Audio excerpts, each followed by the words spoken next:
Allez hop, c'est parti. Loi de Coué, aujourd'hui on va faire un cours Hogwarts sur la loi de Coué. C'est parti, c'est pas, donc on continue pas vraiment la pyramide telle qu'on l'avait laissée. De toute façon on s'en fout, enfin c'est pas qu'on s'en fout, mais le principal c'est faire quelque chose.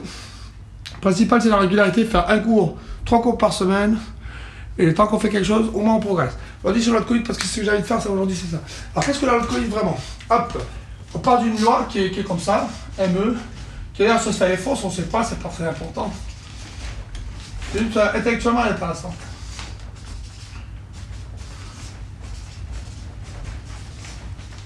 Un truc comme ça, avec un truc au carré avec elle, 2 tiers. Un problème avec 2 tiers ici. Alors ce qu'on va dire déjà, ce qu'on va poser, bon déjà on peut voir c'est une sorte de relation un peu quadratique, un peu bizarre. Tout de suite on va dire ME est égal à ln de x2 carré. Ça on vire les carrés, en plus de ça on va virer les... on aime bien les ln chez moi, donc c'est comme ça. Alors, et tout de suite on va dire ln de ME, et en plus on va factoriser en même temps par ln de x2. Donc on peut dire en haut et en bas. Donc on va obtenir tout de suite un truc comme ça. 1 plus ln de x mu sur ln de xe plus ln de xt sur ln de xe sur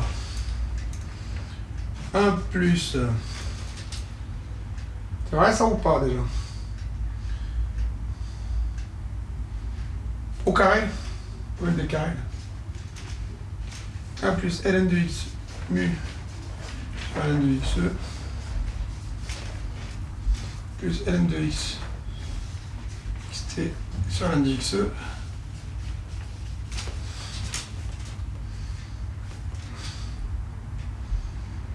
au carré qui est égal à 2 tiers. Ah bon, qu'est-ce qu'on a fait? Donc le ln de xe on l'a fait pas ici. Ici on le remplace racine de ME, c'est ln de xe, d'accord, en bas. Racine de MU là, ln de x mu. Et le racine de MT, ln de xt. Donc là on aurait ln de xe, ln de x mu, ln de xt. On divise par xe, on divise par ln de xe en bas, donc aussi par ln de xe en haut, finalement. Et en haut, qu'est-ce qu'on aurait? ME, ln de x carré. Donc c'est simple en fait. Donc on va dire après, ce qu'on dit, c'est que ça en fait, on va dire c'est 1 plus alpha mu carré plus alpha t carré sur 1 plus alpha mu plus alpha t au carré qui est égal à 2 tiers.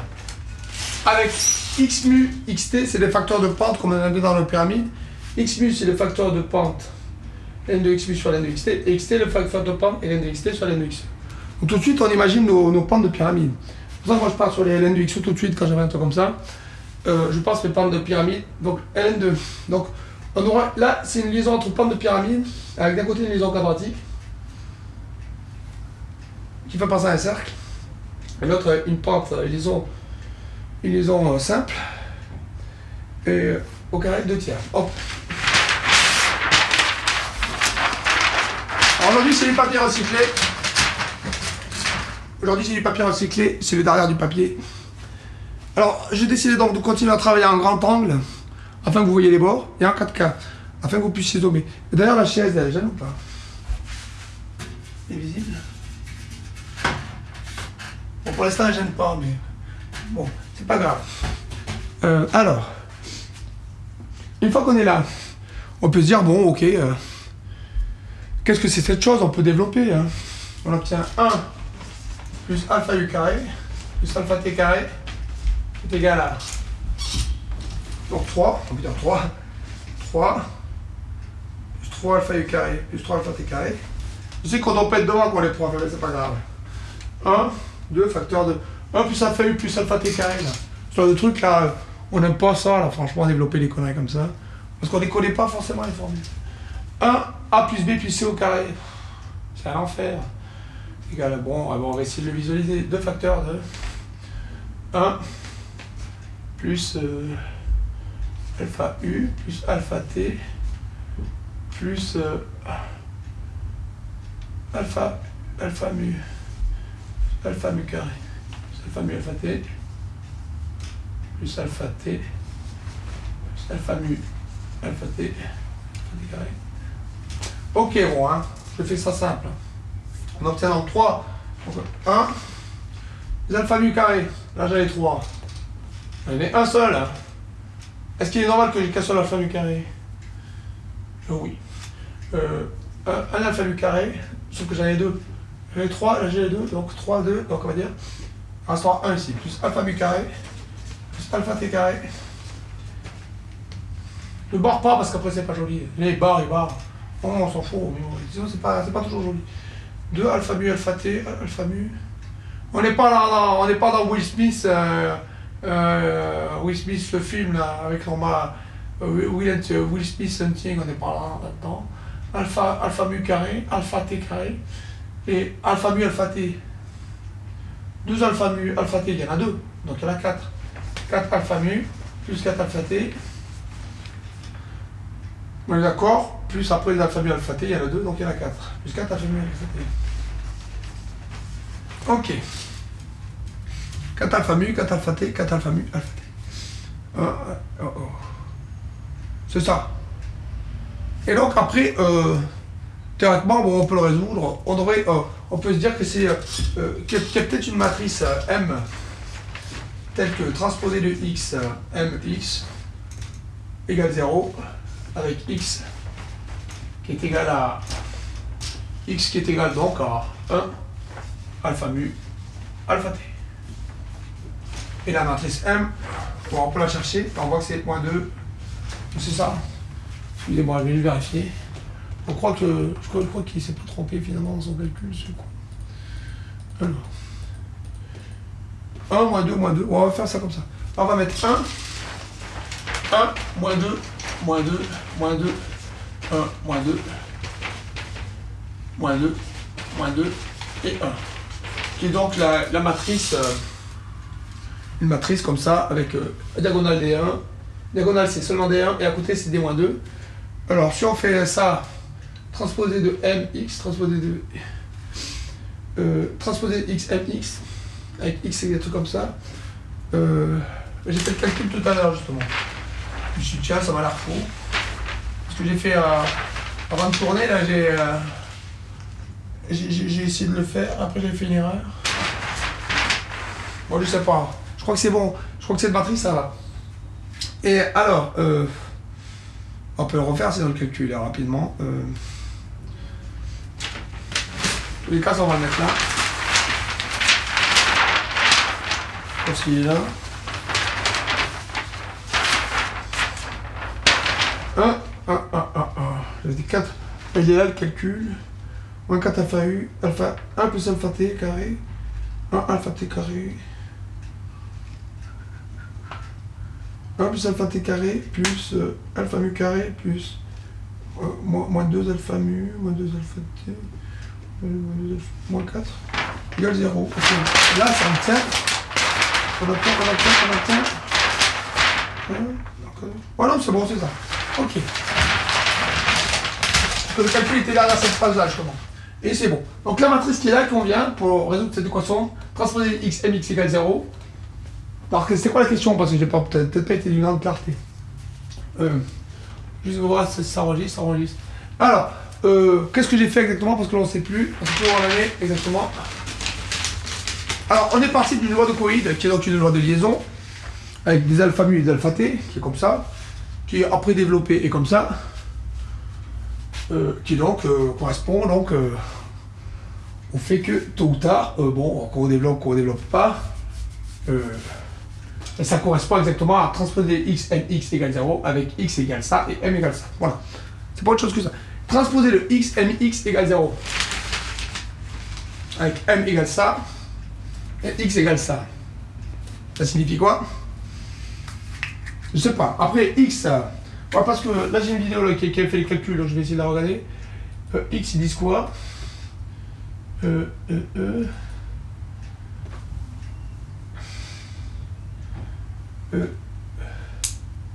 On a deux valeurs propres. On a valeur propre moins 3 et 3. Pour M, les valeurs propres, c'est moins 3 et 3. Avec pour moins 3 vecteurs propres, c'est 1, 1, 1. Et pour 3,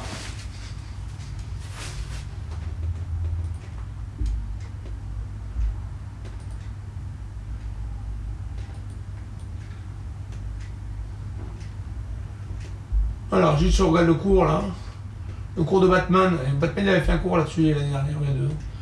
Alors, il avait fait plein d'erreurs, mais à la fin il était tombé juste quand même. Donc 3 c'est une valeur propre de dimension 2, et moins 3 de dimension 1. 3 dimension 2, il y a donc 2 vecteurs propres.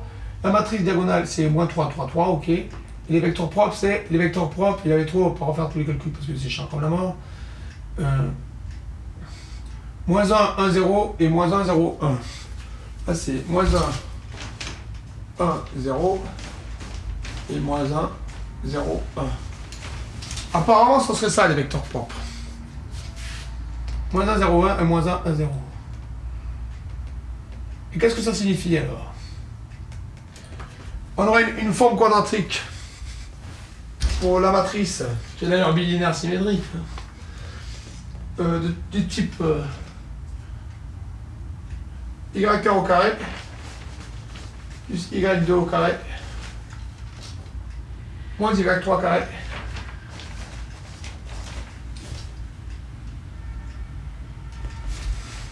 ça sera la forme bilinéaire ce sera la forme quadratique de la matrice. Signature de 1. À quoi ça sert?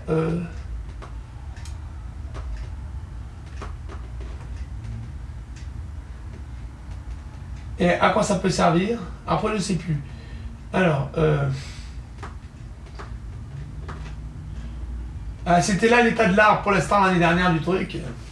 Alors, donc, on aurait moins y1 au carré plus y... Non, y au carré plus y2 au carré moins y3 au carré égale 0. Pour une forme quadratique. Alors, qu'est-ce qu'une forme quadratique? Une forme bilinéaire? C'est une somme c'est une somme, comment dire, c'est une somme en carré indépendant. Y1, Y2, Y3, forme carré indépendant.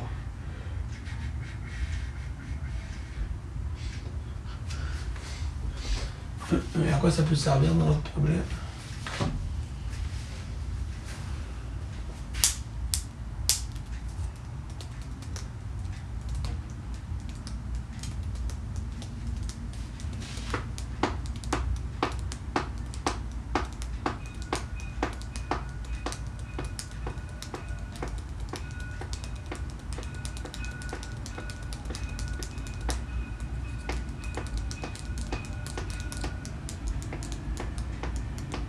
Bon, c'est là qu'on a été l'année dernière.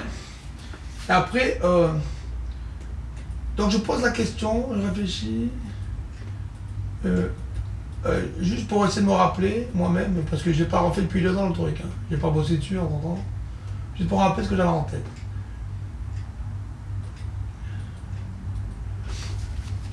Alors, imaginons qu'une pyramide avec ces 3 ln de xe, ln de x mu et ln de xt. On va se poser la question là. La question c'est, imaginons qu'on ait une pyramide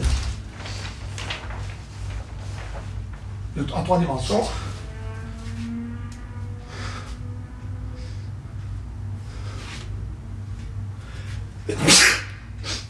Une pyramide en 3 dimensions. Donc là on a 1 c'est la brique 1 ici. Et dans un sens là c'est 2. En fait c'est pas 2 là. Dans un sens on va dire c'est B1. Là c'est B2. Et là c'est B3 les bases. Multiplicative. Alors les pentes qu'on aura, les pentes de la pyramide, là ce sera ln de... je sais jamais trop le sens, alors, enfin bon, ln de B1 sur ln de B2.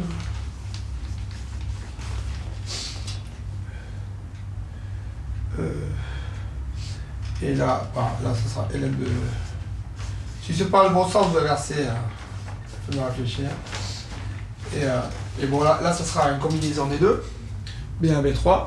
Là, B1, B2, B1, B3. Ça, c'est les pentes. Imaginons que c'est pas B1, mais c'est XE, là. Donc, imaginons qu'on ait une pyramide avec ces valeurs-là. Ça signifierait donc que les pentes de notre pyramide répondraient à cette liaison-là. La liaison qui est fixée par cette forme quadratique-là et les vecteurs qui sont là. C'est ça que ça signifie. Ce qui n'est pas une évidence que c'est une forme particulière. Alors, quand on réfléchit à la loi de Coït vraiment, pour qu'elle fonctionne, pour revenir donc au problème de la loi de Coït tel que c'est posé là, je vais vérifier que ça marche bien parce que je ne suis pas sûr. Ouais. Il faudrait que, donc, que quand on fait une conversion d'unité pour les masses, ça continue d'être bon. Hein. Quand on voit cette opération-là, on se dit, ok, bon, ils sont être indépendants des unités alors. Qu'on utilise des kilogrammes, des électronvolts. Donc on va dire indépendant de l'unité. On va dire déjà au moins multiplicativement, moins proportionnellement. C'est-à-dire que si tu multiplies toutes les unités par un lambda déjà, ça serait bon. Ah ben vu que là là il y aurait lambda en facteur, là il y aurait racine de lambda au carré, lambda, bon, il disparaît. Ok, donc déjà on a une liaison déjà qui est donc indépendante des données proportionnelles. Et alors ce qui compte quand on a une telle relation, c'est donc de penser les données en termes de rapport. Qu'est-ce qui est constant dans les masses? On va mettre là. C'est pas la masse qui est constante. C'est comme le temps, il n'est pas constant, la distance en physique. En physique, c'est vraiment la relation qui est importante. C'est-à-dire que quand on compare une masse à une autre, le rapport qu'on aura sera constant. Parce que la masse, bon... en fait, quand on mesure une distance, on la compare à une règle. C'est comme ça qu'on fait en physique. On compare la distance à la règle. J'ai mon double de centimètres, là j'ai cette chaise, je mesure. C'est en comparant les choses aux autres. Et en comparant relativement que l'on fait des rapports. Et si la chaise a tout le temps le même rapport par rapport à ma règle, on va dire la longueur de la chaise est constante par rapport à la règle, et j'obtiens tel rapport de taille pour la chaise. Et c'est ainsi donc par un rapport, on va dire rapport harmonique, ou rapport arithmétique si on préfère, géométrique, ce que l'on voudra. Un rapport, tant que c'est un rapport, ça peut être un rapport, ça peut même être un rapport additif ou multiplicatif, comme on préférera. Tant qu'il y a une forme de constance dans le rapport, que la règle permet de définir la mesure par rapport aux choses, on fait ce qu'on peut appeler une forme de mesure physique. Donc c'est valable pour les distances, c'est valable pour le temps. À la fin, le temps, on le mesure à notre temps. Hein. On mesure un temps de référence. Le temps, ça semble tout le temps, ça perturbe tout le monde. Comment on peut mesurer le temps? On fait comme les distances. Les distances, on compare une distance. Ben, le temps, on compare un temps. Le temps de référence, et sauf que le temps, c'est vrai que pour le mesurer, après, on le mesure au déplacement, donc à la distance. Alors, on revient toujours à d'autres trucs. Mais la distance, bon, on mesure une distance en comparant une règle. Sinon, c'est pas... Et donc là, la masse, on fait en fait pareil. C'est-à-dire qu'on compare une masse en la comparant à une autre masse. Ou à d'autres choses comme ça. Et ainsi, on peut... Ou à une énergie, parce qu'on convertit la masse en énergie. Et on mesure ainsi. Bon, surtout des énergies, je crois qu'ils mesurent. Hein. Et c'est un comparatif, donc un rapport. Donc il faut voir les choses relativement, un rapport relatif au sens algébrique, mathématique, plus que relatif au sens Galilée ou Einstein. Là, c'est une théorie plus globale de la relativité des choses. Là, on parle en relation. Quand je dis relatif, là, quand je dis en termes de relation relative, c'est algébriquement. C'est vraiment... donc le ME, on peut le comparer à MU. Donc, imaginons que MU sur ME, on va dire, est égal à constante lambda. Ce qui nous importe, c'est ça. Là, on parle de rapport multiplicatif sur le plan multiplicativement. Et c'est ainsi que quand on compare notre chaise à notre décimètre, c'est étrange, mais nous, on pense tout le temps tout additivement dans ce monde. On le pense additivement. Notre règle est additive, elle est graduée par 1, 2, 3, 4, 5. on compare à la règle, on va dire tiens, on va acheter un morceau, on le fait additivement dans notre tête. Sauf qu'à la fin, bon, quand même, quand on compare la chaise à la règle, on va dire bon, elle est 2 fois plus grande ou elle est 3 fois plus grande. Alors, il y a une forme de multiplication qui est sous-jacente et qui est implicite. Est-ce qu'elle est implicite ou est-ce que c'est pas, est-ce que c'est pas en fait la bonne règle, la multiplication, et l'addition qui serait une sorte de parasite qu'on va rajouter pour nous simplifier la tête. Et alors, MU sur moi je dirais c'est plus naturel toujours plus naturel la multiplication, le rapport harmonique. Donc MU sur ME est égal à lambda. C'est un rapport harmonique, c'est un rapport multiplicatif. Si on part de celui-là, qu'on fait toute la relation là-bas, on va dire si on prend une valeur de référence, on va dire ME là-bas, on part du truc là-bas, on aurait ME plus MU plus MT. Donc on aurait ME, enfin facteur de 1, plus ME, plus ME, facteur de MU, enfin ME, plus ME, MT, MTO, sur ME. C'est un truc comme ça qu'on pense. Il y en a un qui est aussi grand que ME, un qui est un peu plus grand que ME pour ce facteur-là, un qui est un peu plus grand que ME pour ce facteur-là. C'est comme ça qu'on voit les trucs. Et pareil à la racine carrée, en dessous. Et c'est là que ça nous ennuie, parce qu'il y a des carrés. Et donc on fait pareil, carré, on prend racine carrée. Donc on aurait racine de ME, même chose. Hein. Ouais, racine de ME, 1 plus racine de ME, facteur de racine de MU sur ME, plus racine de ME, par racine de MT, MTO sur racine de ME. C'est comme ça quoi le truc, et tout ça au carré, alors on peut faire ça comme ça, ou se dire, ouais mais il y a des carrés et les racines se sont ennuis.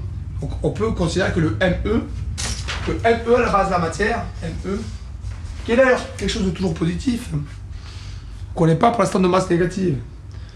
La masse est toujours positive, la matière est toujours positive, donc on peut valablement se dire, dans ce cas-là, pourquoi pas, dire que ME, c'est égal à un grand M, parce que si ME au carré, ME est égal à ME au carré, on pourrait dire. Que la masse, en fait, si elle est toujours positive, qu'est-ce qu'on connaît d'autre qui est toujours positif? Un carré. Carré est toujours positif, sauf pour les nombres complexes, bon, c'est une particularité. Et sinon, pour les autres trucs, on peut dire, il y a un autre truc qu'on sait qui est toujours positif, c'est nos pyramides. Donc pyramide, c'est un autre truc qui est toujours positif. C'est pas parce que quelque chose est toujours positif que c'est forcément un carré. En tout cas, on sait qu'on peut utiliser les carrés facilement parce qu'on a une sorte de bilection, bon, c'est facile. C'est toujours possible de prendre un truc positif et de dire c'est un carré. La masse est toujours positive, donc c'est simple. ME est égal à ME carré, avec un grand M, qui est donc une masse différente. On peut faire donc la même idée. Et une fois qu'on fait la même idée, bon, on l'a fait plusieurs fois, bon, sur des logarithmes. C'est à la base quand même, ce qui ressort, c'est que ce qui est important déjà, dans la loi de Covid, quand on la voit, si elle est vraie ou qu'elle soit vraie ou fausse d'ailleurs, c'est pas si important. Quand on prend cette épreuve, ce qui est important, c'est-à-dire que ça peut être vrai que c'est une question déjà de rapport, que si les choses sont définies en rapport, c'est indépendant de l'unité, et donc indépendant des changements de variables qu'on fera, et ça sera intéressant. Et ça correspond bien à notre pyramide. Et notre pyramide d'ailleurs, si on fait un changement de base dans les pyramides, proportionnel ou pas, il faudrait que je fasse ça dans les cours, quels sont les changements de base dans les pyramides. Par exemple, si je prends la pyramide 2-3 et que je remplace par la pyramide 4-9, ou après les multiples de 4 et de 9, ce sera pareil que 2-3, on peut penser, parce qu'on va générer les mêmes choses. Ça sera étudié, de quelle manière on obtient des pyramides équivalentes. Si on prend LN2, si la pente de 2-3 c'est LN2-2, LN2-3 sur LN2-2, ça c'est ma pente pour la pyramide, on est d'accord? Quand il y a 2-3. Et si je prends 4-9, j'obtiens quoi? LN2-9 sur LN2-4. C'est donc égal à 2 LN2-3 sur 2 LN2-2. Donc la pyramide 4-9 a la même pente que la pyramide 3-2. La même. Une pyramide 4-9 a la même pente que la pyramide 3-2. Elle va définir pas les mêmes nombres, mais elle va définir des nombres organisés exactement de la même manière, avec une pente similaire. Et ces nombres-là, ils auront juste un rapport qui sera fait comme ça. C'est un 9. Hein. Parce que le 2 se bat, ils ont donc même pente. Et donc, des nombres qui ont même... Une pyramide qui est définie par les mêmes pentes, on verra ça dans notre cours plus tard, quand je regarderai ça. mais on peut déjà l'imaginer, une pyramide étant définie par sa pente. La pente, elle monte parallèle à elle-même. Elle monte, elle définit des briques. Elle définit des briques une fois que c'est... et donc, vu qu'en montant, ça va définir des briques, si elle a la même pente, elle va définir exactement les mêmes briques. Alors, on va dire, si ça définit les mêmes briques, c'est la même chose. Non. Parce qu'au niveau des valeurs, il y en a une qui vaut 2, l'autre qui vaut 4. Une qui vaut 9, l'autre qui vaut 3. Donc, il y aura toujours un rapport quadratique entre les deux. Sinon, elles auront exactement le même ordre. Et donc, ce qui définit, donc, la pente définit l'ordre des briques. C'est tout. C'est celle qui arrive avant celle-là, c'est celle qui arrive avant celle-là. Et donc, c'est juste dire qu'en fait, l'ordre, on peut retrouver l'ordre d'une pyramide de 4 par l'ordre d'une pyramide de 3. C'est tout. Hein. Et c'est assez simple à comprendre. Donc, si je mets ça ici, on met là. Imaginons une pyramide 4, 9. 4, 9. Imaginons 4 puissance i fois 9 puissance j. D'accord? 4 puissance i fois 9 puissance j. Donc qui est égal à 2 puissance 2j fois 3 puissance 2j.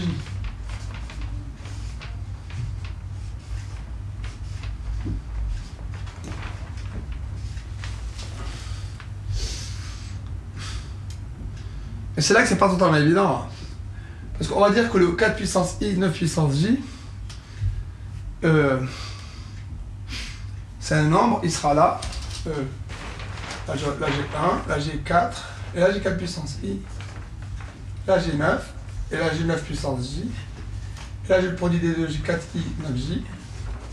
C'est-à-dire ce nombre-là, qui est là, il est positionné dans la pyramide au même endroit que celui qui est là. Alors que là c'est 2i, 3j. Oh, mais c'est un peu débile ton affaire.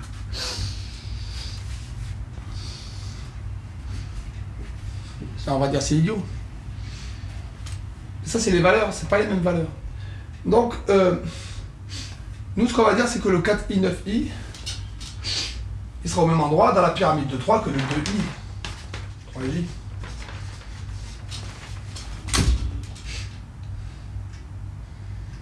Alors on va dire, ouais, mais c'est idiot. Mais par contre, le 2i, 3j, on va dire que tous les nombres 4i, 3, tous les nombres multipliés par 4, 9, tous, c'est égal à ceux de la pyramide de 3, mais au carré.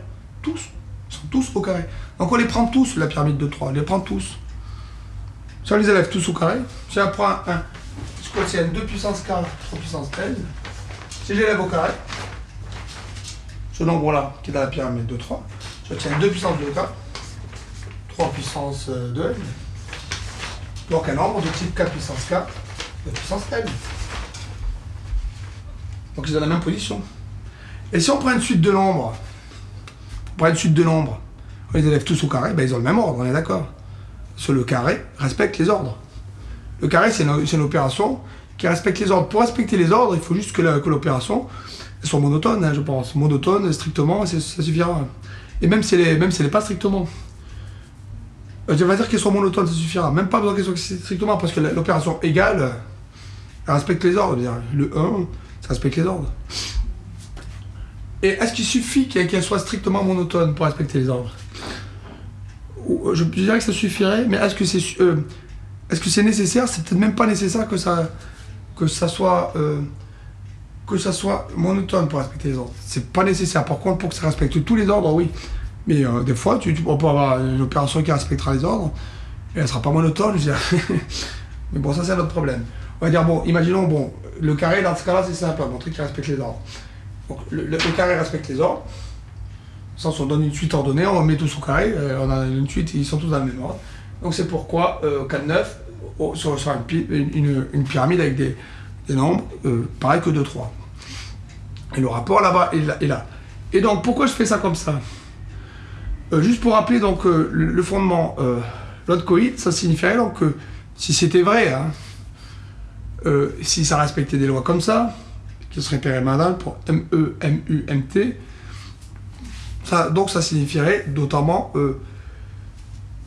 que ça pourrait suivre des lois pyramidales.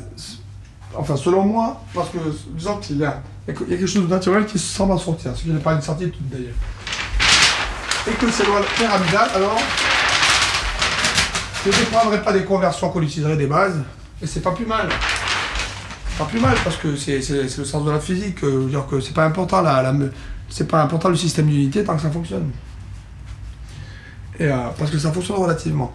Alors après, Ln de B, donc quelle est une telle liaison? Qu'est-ce que donc une pyramide? Donc l'objet du cours aujourd'hui qui se pose, c'est, imaginons une pyramide, donc B1, B2, B3. Imaginons, on revient sur la pyramide B1, B2, B3. Imaginons qu'on me donne une pyramide B1, B2, B3. Avec en plus de ça un rapport de pente. Une pyramide donc est définie par B1, B2, B3, qui sont des nombres positifs, plus grands que 1, on va dire. Et imaginons qu'au lieu de la définir comme ça, je préfère la définir par ses pentes. Ces pentes, on va dire, c'est alpha mu et alpha t. Et là, on a une troisième pente, mais la troisième étant une combinaison des deux autres, c'est moins important. Donc on va dire, on pourrait la définir par deux pentes, la pyramide. On peut la définir par trois bases, ou seulement deux pentes. Et deux pentes, ça suffit. Parce que la troisième, là, c'est une combinaison des deux autres. On définit un hyperplan en dimension 3 par deux pentes. En dimension supérieure, ça sera plus, mais là, c'est là. Alors, imaginons que je prends deux pentes.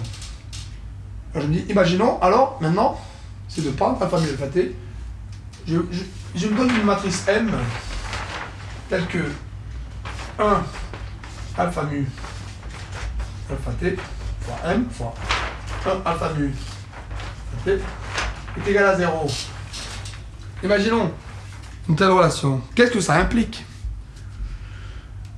pour une série de pentes? Donc la question qui se pose là, qu'on va poser aujourd'hui tout de suite, c'est qu'est-ce que ça implique pour une matrice M inversible ou pas? On a symétrique ou pas? Quadratique ou pas? Qu'est-ce que ça ouvre comme problème? Que M, donc qu'on a l'ensemble des pentes là on va le faire en dimension 3, mais en dimension n, imaginons Rn, une série n de pentes. Qu'est-ce que ça implique ce genre de liaison?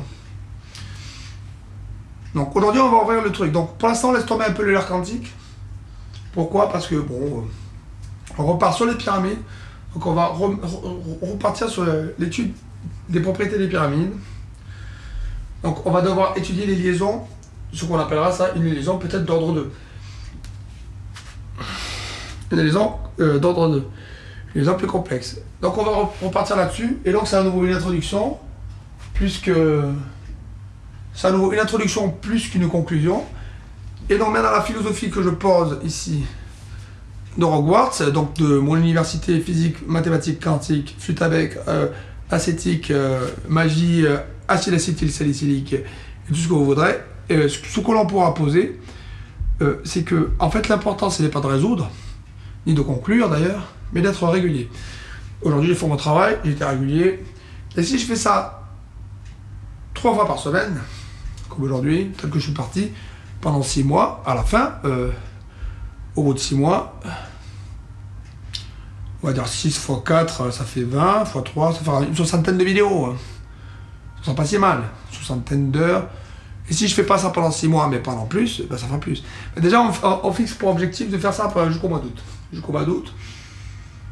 Donc ça sert à rien de... Là, pour l'instant, rien qui presse. Le principal, c'est faire quelque chose. Et étant donné qu'en plus de ça, j'ai pas le temps de préparer, vous comprendrez. Parce que j'ai pas le temps de préparer les choses. J'ai pas le temps de les préparer parce que j'ai plein de choses à faire, j'ai un travail, j'ai de la flûte à faire, j'ai du sport. J'ai pas le temps de préparer les cours. Donc ça sera tout le temps autant bordélique que ça. Je préfère filmer ce que je réfléchis que préparer à l'avance et sortir le truc parce que j'ai pas le temps. Donc ça sera obligé d'être comme ça. C'est la philosophie du truc. Ça sera... Je vais filmer mon avancée. Peut-être de temps en temps, je travaille un peu à l'amont quand même. Mais j'ai pas le temps de passer 10 heures pour faire un cours d'1 heure. J'ai pas le temps. Je peux prendre 15 minutes, une demi-heure avant, mais pas plus. Parce que j'ai pas le temps. C'est tout. Allez, à plus tard.